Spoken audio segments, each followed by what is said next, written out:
जय हिंद। एक तरफा युद्ध जीत लिया इजराइल, जो तबातोड़ छुट्टे सांड की तरह हमला कर रहा था, उसने अचानक सीज फायर किसके दबाव में आकर कर दिया। और ये सीज फायर किसे कहा जाता है? और हमास जो इतने एयर हमले देखा, एयर स्ट्राइक या फिर इजराइल के जितने भी जमीनी हमले, इतनी तरह से हमला होने के बावजूद हमास या फिलिस्तीन के लोग इतने खुशियां क्यों मना रहे हैं, इसको समझते हैं। देखिए, इजराइल, ये सीज फायर क्या होता है? सीज फायर मतलब किसी समझौते के तहत हथियारों के प्रयोग को जब रोक लगा दिया जाता है कि हम भी हथियार का प्रयोग नहीं करेंगे, आप भी नहीं कीजिएगा, एक तरह का युद्ध विराम, उसे हम लोग टेक्निकल भाषा में सीज फायर कहते हैं। आर्मी में बहुत सारी चीजें टेक्निकल होती है, जैसे जासूसी को वहाँ रेकी नहीं कहते, वहाँ पेट्रोल कहते हैं, पेट्रोलिंग पे गया मतलब वो जासूसी कर रहा है, तो उसी तरह यह टेक्निकल वर्ड है सीज फायर। अब ये सीज फायर किसके दबाव में हुआ? देखिए, यूएनओ के दबाव में हुआ नहीं, क्योंकि यूएनओ में रूस ने 3 बार, चाइना ने कोशिश किया इस मुद्दे को उठाया जाता कि एक ज्वाइंट स्टेटमेंट दिया जाए, लेकिन कोई फायदा नहीं है। ये यूएनओ का मतलब कोई नहीं बनता, इसको कोई नहीं पूछता है। ये इसका अहमियत, जिस तरह भारत में अहमियत राष्ट्रपति की है, एक फूफा जी की तरह काम करते हैं,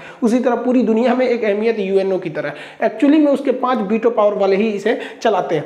अब कुछ लोग का पाकिस्तान, देखिए, पाकिस्तान हमला कर ही नहीं सकता था, क्योंकि पाकिस्तान को पता था कि अगर ये हमला करने के लिए अपनी फौज को भेजते फिलिस्तीन को बचाने के लिए, तो भारत इधर कर देता उसको पीओके पर हमला करने के लिए, क्योंकि भैया हमको तो मौका मिल जाता। लेकिन ये लोग यूएनओ में, इनके विदेश मंत्री गए, थोड़ा सा भाषण दिए कि अमेरिका वगैरह हमेशा इजराइल का ही साथ देते हैं, हमें प्रोटेक्शन फोर्स बनाना चाहिए वगैरह वगैरह, दुनिया भर का इन्होंने अपनी बात बोला। और इनकी यहाँ तो रैली निकलने लगी थी। इनकी यहाँ पाकिस्तान के कुछ नेता कहते थे कि पाकिस्तान को अपने परमाणु बम को निकालना चाहिए, और एक साथ 2 निकालना चाहिए, एक तो मार दे इजराइल पर, एक तो मार दे भारत पे। अरे भाई साहब, हम लोग क्या किए थे? मतलब मारो तो हम लोग कौन चीज अपना परमाणु बम का लिए रखे हैं, परमाणु बम मारे, इन सब को बातें नहीं करना, इन सब का अलग ही लेवल है। और सऊदी अरब वाले, इन लोग का मतलब कुछ खास डिप्लोमेटिक वो रहा नहीं था।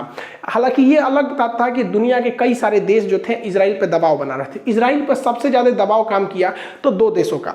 ये तैयबुल अर्दोगान इनिशिएटिव जरूर लिए थे तुर्की के, लेकिन इसमें काम किया एक जो बाइडेन ने खुद अपना एक डेलीगेशन भेज रखा था, जो इजराइल में रह के ही उन पर दबाव बना रहा था। क्योंकि अगर इजराइल जो बाइडेन की बात नहीं मानता, तो आपको ही पता है, देखिए, जो बाइडेन की जो पार्टी है, डेमोक्रेटिक पार्टी, ये एक तरह से कहिए तो अरब देशों के साथ इनके मतलब अरब ईरान समर्थित रहते हैं सब। और जो रिपब्लिकन पार्टी थी ट्रम्प की, वो खुलकर इजराइल के साथ रहती थी, तो इनकी पार्टी उतना इजराइल मतलब को उतना फेवर नहीं करती है। हालांकि जब नीतियां बनती हैं तो ऐसा नहीं है कि सरकार चेंज होने से पूरी तरह नीतियां चेंज हो जाती है। देखिए, इजराइल पर 2 ओर से हमला हो रहे थे। गाजा से कर रहा था हमास, और सीरिया से कर रहा था यहाँ पर इस्लामिक जिहाद नामक एक आतंकवादी संगठन। तो ये लोग इधर हमला कर रहे थे, तो सीरिया में रूस के बहुत सारे सैन्य अड्डा है, इसलिए रूस को लगा था कि भैया अगर ये इधर हमला करेगा तो इनके सैनिकों को जवाबी कार्रवाई में अगर ये बम मार के गिरा देते हैं वहां पे, तो युद्ध बड़ा हो सकता है। लेकिन सबसे ज्यादा दबाव बनाया तो मिस्र ने, क्योंकि मिस्र यानी इजिप्ट को पता था कि जितने लोग गाजा से भागेंगे वो इजिप्ट में ही भागेंगे। इवन यहाँ पर हॉस्पिटल वगैरह उनके लिए बनाया गया, रहने खाने का जगह दिया गया, इसलिए सबसे ज्यादा दबाव बनाया तो इजिप्ट ने बनाया। और इजिप्ट की बात, इजिप्ट एक्चुअली क्या है, यहाँ दोनों के बीच में, इजिप्ट और इजराइल के बीच में एक मित्रवत संबंध है, समझौता भी हो चुका है, तो कई दबाव काम किए। लेकिन सबसे ज्यादा अगर कोई दबाव बना रहा था तो इजिप्ट, क्योंकि उसको पता था कि इसी को झेलना पड़ेगा। 11 दिन तक चले इस हमले में 250 से ज्यादा फिलिस्तीन के लोग मारे गए हैं, 1400 से ज्यादा लोग घायल हो गए हैं। हालांकि इजराइल को कंपैरेटिवली बहुत कम क्षति पहुंची है, लेकिन वहां पे भी मासूमों की जान गई है, लगभग 12 लोगों की वहां पे भी जान गई है। लेकिन इस बीच इजराइल ने गाजा पट्टी में घुसकर हमास की तो धज्जी उड़ा दी है अपने एयर स्ट्राइक के द्वारा। हमास के आतंकवादियों की जो पनडुब्बी थी तो उसको इन्होंने ध्वस्त कर दिया। ये पनडुब्बी बहुत बड़ी नहीं थी, ये रिमोट से चलने वाली थी। साथ में इन्होंने ड्रोन भी बना रखा था, ये रिमोट से चलता है, इसलिए ड्रोन का कोई कैमरा नहीं, इसमें बम लगा दो, वहां जाके गिरेगा, ब्लास्ट कर जाएगा। पनडुब्बी उनके किसी जहाज वगैरह से टकरा दो, ब्लास्ट करेगा। एक्चुअली हमास का मेन टारगेट रहता है कि इजराइल को इकोनॉमिकल लॉस कैसे किया जाए, क्योंकि इसके 1 लाख के सामान को बर्बाद करने के लिए, काउंटर करने के लिए इजराइल को करोड़ों खर्च करने पड़ते हैं, यानी दोनों में लगभग 10 से 20 गुने का अंतर रहता है। इस बार के एयर स्ट्राइक में इजराइल ने चुन चुन के गाजा पट्टी में जितने भी हमास के सुरंग थे, ये लोग अंडरग्राउंड सुरंग में भाग जाते थे, छुप जाते थे, तो हमास के जितने भी सुरंग थे, जगह जगह ऐसा हल्का सा गड्ढा रहेगा, इसमें से अगर घुसेंगे तो पूरा अंदर से सुरंग बनाए रहते थे, तो पूरा सुरंग में घुस घुस के मार रहा है सब। और हमास को बहुत ज्यादा क्षति पहुंचाया इजराइल ने। इजराइल का मेन टारगेट था कि गाजा पट्टी पे वहां के इंफ्रास्ट्रक्चर और गाजा पट्टी के वहां पे जो एडमिनिस्ट्रेशन है, साथ ही साथ हमास को आज से 20 साल पीछे ढकेल देना। इसलिए उन्होंने बहुत तगड़ा झटका दिया। उनके जो पावर सप्लाई थे, बिजली सप्लाई वगैरह था, उसको उड़ा दिया इन लोगों ने। साथ ही उनका जो वाटर सप्लाई था उसको काट दिया। और यहाँ जो इजराइल इसराइल के जो टैंक्स थे, तोप थे, वो लगातार इंडस्ट्रियल एरिया में बड़ी बड़ी इंफ्रास्ट्रक्चर बिल्डिंग वगैरह को ढाते जा रहे थे लोग, और इतना ज्यादा तबाही मचा दिया कि इस टूटे हुए इंफ्रास्ट्रक्चर को दोबारा करने में इसे 20 साल से ज्यादा लग जाएंगे। इतना खतरनाक तबाही था कि गूगल इमेज पे भी देखेंगे तो वो इमेज क्लियर नहीं आ रही थी, ब्लर आ रही थी, जबकि हमले से पहले का इमेज एक्चुअली एकदम बढ़िया था। इसमें बहुत सारे मासूमों की भी जान गई। दोनों ओर से भाई युद्ध होगा तो ऐसा हो ही नहीं सकता कि दोनों ओर से जान नहीं जाएगी। इजराइल का कहना था कि हम पूरी तरह से चौपट कर देंगे गाजा पट्टी को, हमास को, तभी हम शांत होंगे, जबकि हमास ने कहा कि भैया हम अब सरेंडर कर रहे हैं, हमको बिच्छी का इलाज नहीं पता था और सांप के बिल में हाथ डाल दिए थे, इसलिए भैया हमको माफ करो। हम तुमसे दो ही शर्त रखते हैं कि जो शेख जर्रा है वहां पे लोग लगभग जो 200 फैमिली है फिलिस्तीनियों की, उन्हें आप जबरदस्ती ना निकालें, और जो अलग सा मस्जिद है इसमें आप सिक्योरिटी यानी सेना वगैरह को ना घुसाएं, हम इतनी बात मान लीजिए तो हम युद्ध विराम कर देते हैं। तो इसने भाई खुलेआम बोल दिया। ये जो छुट्टा साड़ हमारे नेतन्याहू भाई है, इन्होंने क्या कहा कि भैया हम वहां पे उन लोग को जबरदस्ती खाली कराएंगे और जरूरत पड़ी तो दोबारा हम इसमें घुसेंगे भी। लेकिन इनके ऊपर इंटरनेशनल प्रेशर ज्यादा था, जिस वजह से सीज फायर करना इन्हें मजबूरी बन गया। सीज फायर होने के एक दिन बाद ही जब फ्राइडे की नमाज पढ़ने के बाद बहुत सारे लोग अलक्सा मस्जिद में जमा हुए थे, तो अचानक इजरायली पुलिस वहां अंदर घुस जाती है और स्टन ग्रेनेड और रबड़ बुलेट से गोली चलाने लगती है। हालांकि इस हमले में किसी की जान नहीं जाती है, लेकिन दर्जनों लोग घायल हो जाते हैं। इजराइल का कहना है कि यहाँ ये लोग खुशी मना रहे थे कि हमारी जीत हो गई, गाजा की जीत हो गई, और इन लोगों ने पुलिस को प्रोवोक किया, इसलिए पुलिस अंदर घुसी और इन लोग को मारने लगी यहाँ पर। जबकि फिलिस्तीन के लोगों का कहना है कि ये जानबूझ के अंदर आए थे। देखिए यहाँ हो क्या रहा है कि गाजा कह रहा है कि हम जीत गए, फिलिस्तीन और इजराइल कह रहा है कि हम जीत गए, और इसमें ना इजराइल के प्रधानमंत्री को अपने अंदर थोड़ी आलोचना देखने को मिल रही थी, इस वजह से वो अंदर घुस गए ताकि ये दिखाने लगे कि हमारी जीत हुई है। एक्चुअली में यहाँ जीत किसी की नहीं हुई है भाई। देखिए भारी तो पड़ा है इजराइल, नो डाउट, हमेशा से वही भारी पड़ा है, वो बार बार उकसाएगा। हम हमेशा कहते हैं कि बार बार वो अलक्सा मस्जिद वगैरह को लेकर उकसाएगा। इस उकसावे का घाटा क्या होगा कि अलक्सा मस्जिद इस वेस्टर्न बैंक की ओर है, और यहाँ से तो हिंसा होती है, यहाँ भी हिंसा होगा, ताकि आने वाले वक्त में इजराइल इनको भी धो सके और इनको भी धो सके। यहाँ पर यूएनओ को करना चाहिए कि प्रॉपर वहां पर एक इंटेलिजेंस को इकट्ठा करे, वहां पर प्रॉपर सिक्योरिटी रखे, ताकि पता चले कि गलती किसकी है, वरना गलती किसी की भी रही दोनों ओर से जान जाती है, और इसमें मासूम लोग मरते हैं लोग दोनों ओर से। देखिए आर्मी और आतंकवादी इन लोग की लड़ाई तक में जहां तक सीमित होती है, बट यहाँ इतनी डेंस पॉपुलेशन है कि निहत्ते लोगों की भी जान चली जाती है। और इसके इतने होने के बावजूद ये लोग खुशी क्यों मना रहे हैं? इनका कहना, हमास का और फिलिस्तीन के लोगों का कहना है ये लोग घर से निकल गए, अपने टूटा फूटा जहां पे धज्जी उड़ा दिया था बम से ना, वहां पे ये लोग खुशी मना रहे हैं। रीजन समझिए क्या, हिटलर की एक पुरानी कहावत याद होगा कि किसी को इतना ना निचोड़ दो, इतना ना बर्बाद कर दो कि जिंदा रहने को ही वो अपना विकास और खुशनसीबी समझे। तो इजराइल ने भी यही किया, इतना ना कूचा है कि ये लोग जिंदा रहने पे ही खुशी मनाते कि चलो भैया हमला तो नहीं हो रहा है। क्यों? रीजन समझिए, इजराइल के यहूदियों को सबसे बुरी तरह से किसने कूचा था? तो हिटलर नहीं कूचा था। तो हिटलर ने जिस सिद्धांत के तहत यहूदियों को कूचा, तो ये वही सिद्धांत कूच दिए सब फिलिस्तीनियों पे। क्योंकि आइंस्टीन ने क्या कहा था, ऊर्जा संरक्षित नहीं, ऊर्जा ना तो उत्पन्न हो सकती है ना तो नष्ट की जा सकती है, इसे एक रूप से दूसरे रूप में बदला जा सकता है। तो हिटलर ने इनको कूचा, ये कूच रहे हैं फिलिस्तीन वालों को। एक्चुअली में ये लोग खुशी क्यों मना रहे हैं? देखिए नेतन्याहू ने कह दिया था कि हम लोग गाजा पट्टी को पूरी तरह से कब्जा कर लेंगे, और इनको डर हो गया था हमास वाले को कि अगर ये गाजा पट्टी को कब्जा कर लिया तो 57 के 57 मुस्लिम देश इन्हें नहीं रोक सकते हैं। क्योंकि इजराइल का पुराना इतिहास रहा है कि वो 6 डे वार में 1967 के पास 60 के दशक में उसने एक साथ 7 देशों को हरा दिया था, पूरी मुस्लिम कंट्री के 7 देशों को। अब 2021 में इसने OIC जो इस्लामिक कंट्री है उनके 57 देशों को घुटने पर टिका दिया। तो इससे लड़ना इन लोग के पास बहुत मुश्किल है, ये नहीं जीत पाएंगे। लेकिन बावजूद इन्होंने सीज फायर किया जब इजराइल ने, तो इन लोग खुशी मनाने लगे कि भैया हमारा गाजा बच गया। लेकिन उसने कहा है कि हम दोबारा हमला कर देंगे अगर हमारे ऊपर हुआ हमला तो। बेंजामिन नेतन्याहू की सरकार तो अभी खुद ही बहुमत की सरकार नहीं है, उनके गठबंधन की सरकार है।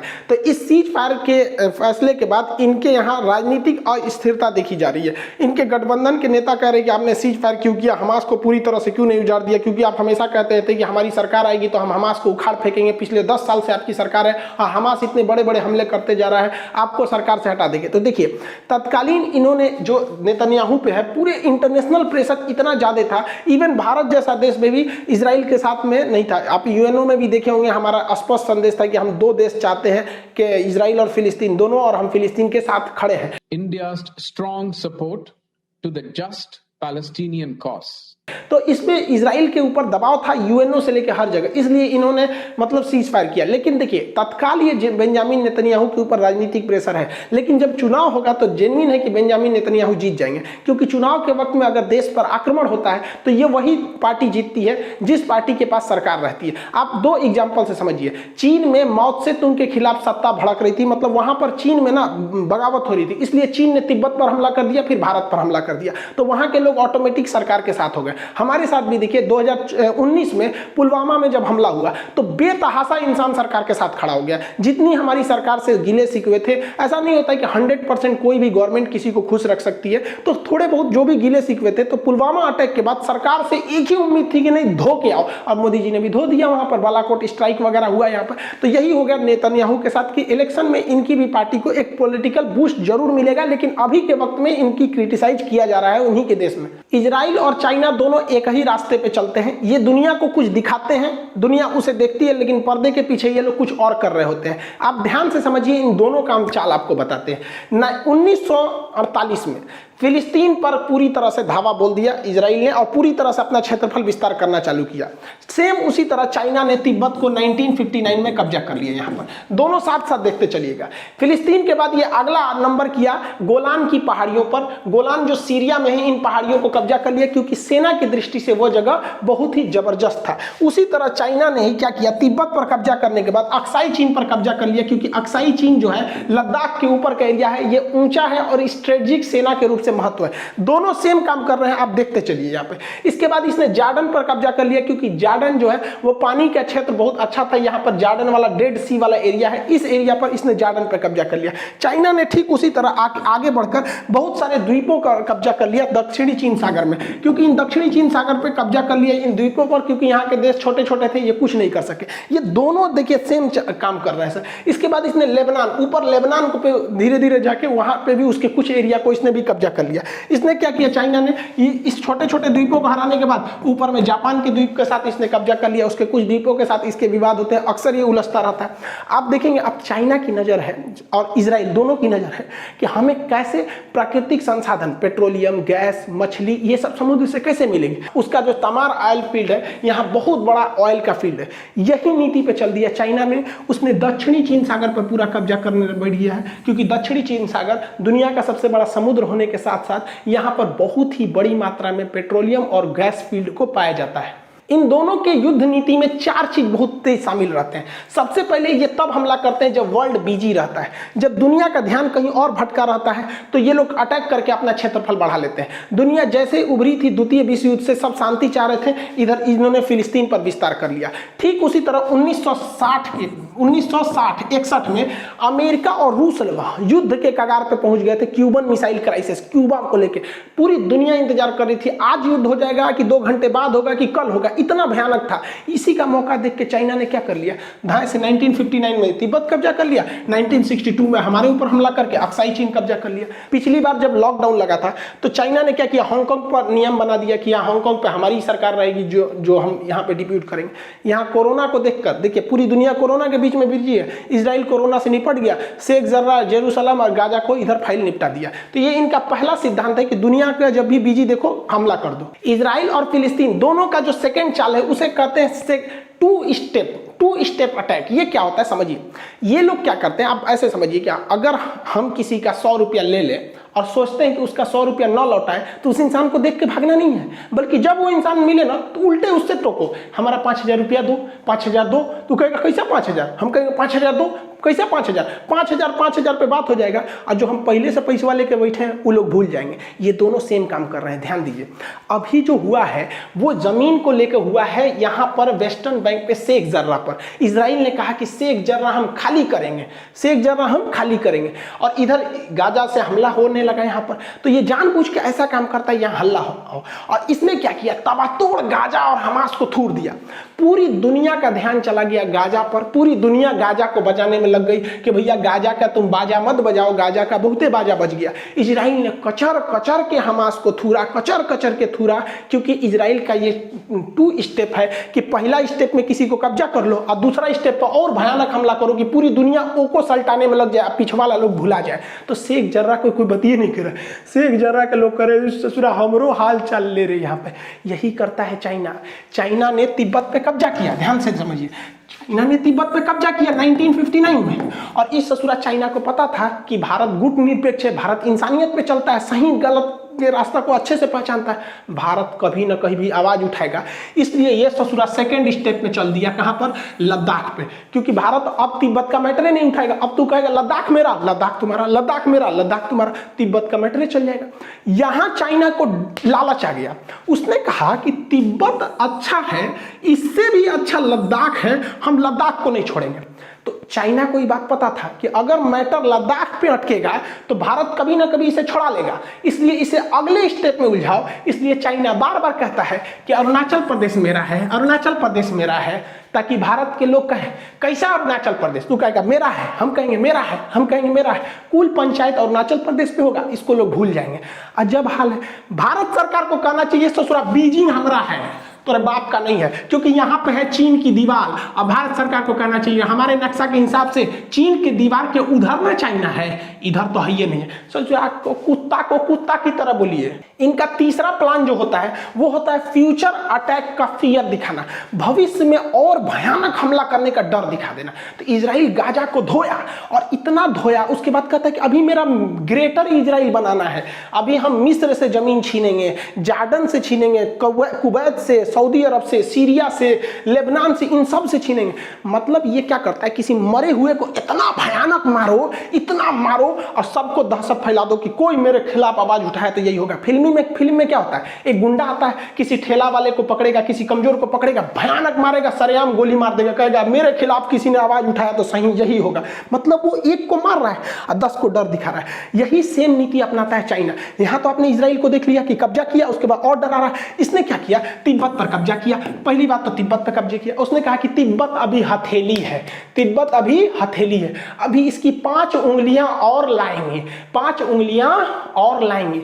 एक उंगली है लद्दाख, दूसरी उंगली है नेपाल, तीसरी उंगली है सिक्किम, चौथी उंगली है भूटान और 5वीं उंगली है अरुणाचल प्रदेश। मतलब पहले पूछेंगे, कब्जा कर लेंगे, अभी और डराएंगे। अरे नेपाल वाला केपी शर्मा ओली, इसको लगता है कि चाइना नेपाल का साथ दे रहा है, अरे तू फिंगर में आ रहा है, दूसरा नंबर तू ही फिंगर है। यहाँ पर चाइना और इजराइल दोनों को पता है कि कुछ लोग उन्हें लाइक करेंगे वो कितनों गलत काम कर दे, और कुछ लोग उन्हें लाइक नहीं करेंगे चाहे वो कितना भी भलाई कर दे। आप ऐसे समझिए, आप अगर देखिएगा न्यूट्रल होके, तो जो नीति इजराइल अपना रहा है वही नीति कौन अपना रहा है, चाइना अपना रहा है। लेकिन जो लोग इजराइल के काम का विरोध कर रहे हैं, जैसे पाकिस्तान कह रहा है कि वहां पर जुल्म हो रहा है, जो इजराइल का विरोध कर रहा है वही ससुरा चाइना का साथ दे रहा है। कह रहा है नहीं चाइना ठीक है, पाकिस्तान क्या कहता है इजराइल गलत है लेकिन चाइना ठीक है। देख रहे हैं, कमवा दोनों एक है। इनको पता है कि जो मेरा साथ देगा वो साथ ही देगा, और जो देखिए जो इजराइल का साथ दे रहा है, जैसे बहुत सारे लोग कह रहे हैं इजराइल ने सही किया, वही लोग कहेंगे कि चाइना ने गलत किया, जबकि काम दोनों का सेम है। तो यही गड़बड़ हो जाता है। अमेरिका कहता है कि इजराइल को अपनी रक्षा करने का अधिकार इसलिए धो दो, और वही अमेरिका कहता है कि चाइना जापान पर हमला मत करो क्योंकि मेरा साथी है। तो इन्हें पता है कि दुनिया एक गुट में बन चुकी है, और रियलिटी है कि जियोपॉलिटिक्स में यानी इंटरनेशनल रिलेशन में यहाँ केवल और केवल हमारा फायदा, हमारा बिजनेस सही होना चाहिए। भाड़ में गया इंसानियत। क्या कोई मुस्लिम कंट्री कहेगा कि यहाँ पर अजरबैजान ने आर्मेनिया पर जुल्म करके नागोर्नो कराबाख को घर में घुस घुस के मारा है? क्या अभी भी अजरबैजान आर्मेनिया पर हमला करते जा रहा है? क्या कोई कहेगा? नहीं, क्योंकि यहाँ मुस्लिम देश है यहाँ पे, और वहाँ पे अगर इजराइल मार रहा है तो गलत है, अजरबैजान मारा तो ठीक है यहाँ पर। और अजरबैजान को बचाने कौन आया? देखिए इजराइल जो है, ये अजरबैजान है, इसको तुर्की ने हथियार दिया, और इसी अजरबैजान को इजराइल ने भी हथियार दिया यहाँ पर, और ये कोई नहीं बचा पाया इस आर्मेनिया को। इसलिए यह दिखाता है कि इस दुनिया में अगर आपको रहना है तो खुद शक्तिशाली बन के रहिए, वरना लोग कूच देंगे। इजराइल ने इसी सिद्धांत को समझा, उसने कहा भाड़ में में गया, इंटरनेशनल रिलेशन में कहीं कोई सही गलत नहीं होता है, हमारा फायदा है इसलिए खुद को शक्तिशाली बनो। इस रूप में इजरायली जब हिटलर मार रहा था तो वो फिलिस्तीन की ओर आए थे, वहां पर उस जगह पर जेरूशलम की ओर आए थे, क्योंकि इनका जो जेरूशलम है इनके धार्मिक हिसाब से यही उनका पूर्व जगह है, यहाँ पर ये लोग आए थे और धीरे धीरे पढ़ाई लिखाई शिक्षा करके इतना आगे चले गए जो आज दुनिया में किसी की बात नहीं सुनते हैं, दोनों देश नहीं सुनते हैं, ना चाइना सुनता है ना इजराइल सुनता है, क्योंकि इजराइल को सोचिए, इजराइल यहाँ रहने का जगह नहीं था और चाइना को एशिया का मरीज कहा जाता था। इन्होंने शिक्षा, औद्योगिकरण और भ्रष्टाचार को कम किया और इतने तेज आगे बढ़े जिसका कोई हद नहीं, और आज ये डोमिनेट कर रहे हैं यहाँ पर। और हम भारत वाले देखिए, ये 1948 में ये देश बना था, इनको पता भी नहीं था कि इनके देश का नाम इजराइल होगा, अचानक इनके दिमाग में आया 1948 में। और हम 1947 में आजाद हो गए थे भाई साहब, बने नहीं थे, पूरी दुनिया में पहली हम लोग बने थे।